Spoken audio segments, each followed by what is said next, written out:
BTCত 15টা বছৰে শাসন কাৰ্য চলাই থকা BPF চৰকাৰৰ কাৰ্যক লৈ সন্তুষ্ট নহয় খৈৰাবাৰীৰ সাধাৰণ জনতা।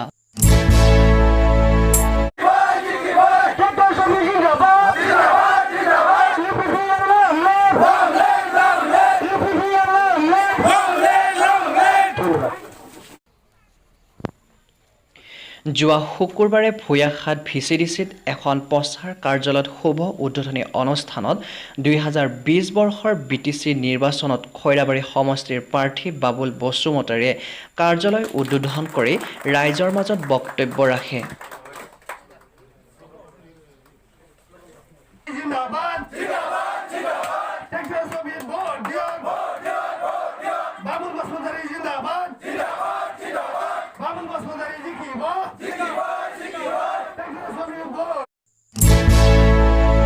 ৰাজনৈতিক পৰিবৰ্তন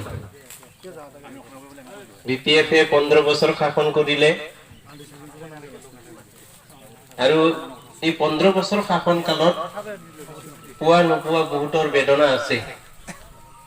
আপোনালোকৰ এই সেন্টিমেন্টটো অসমৰ জ্বলন্ত সমস্যাবিলাক সমাধান কৰাৰ কাৰণে বিভিন্ন সময়ত মাত মাতি আহিছিল। জনগোষ্ঠীয় সংগঠন বিলাকৰ লগত এটা কৰিব লাগে তেখেতে কাম কৰিছিল। তেখেতৰ এটা সপোন আছে।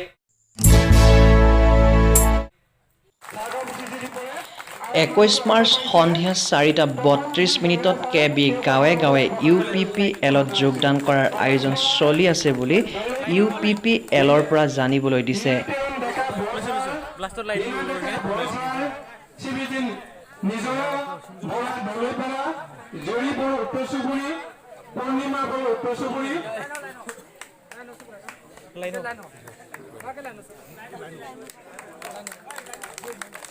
অঞ্জলি বড়ো উত্তৰ চুবুৰী, পুৰণ বড়ো হাতীবান্ধা, ৰশ্মি শৰ্মা মাছগাঁও দলৈপাৰা, জিনা শৰ্মা মাছগাঁও দলৈপাৰা,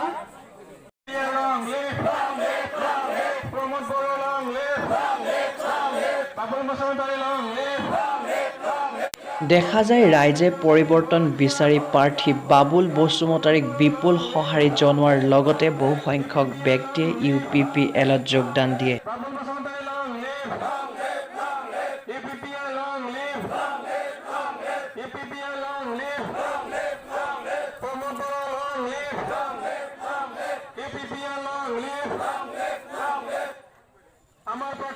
খৈৰাবাৰীৰ পৰা ভূপেন ৰাভাৰ ৰিপৰ্ট, নিউজ 24 বড়োলেণ্ড।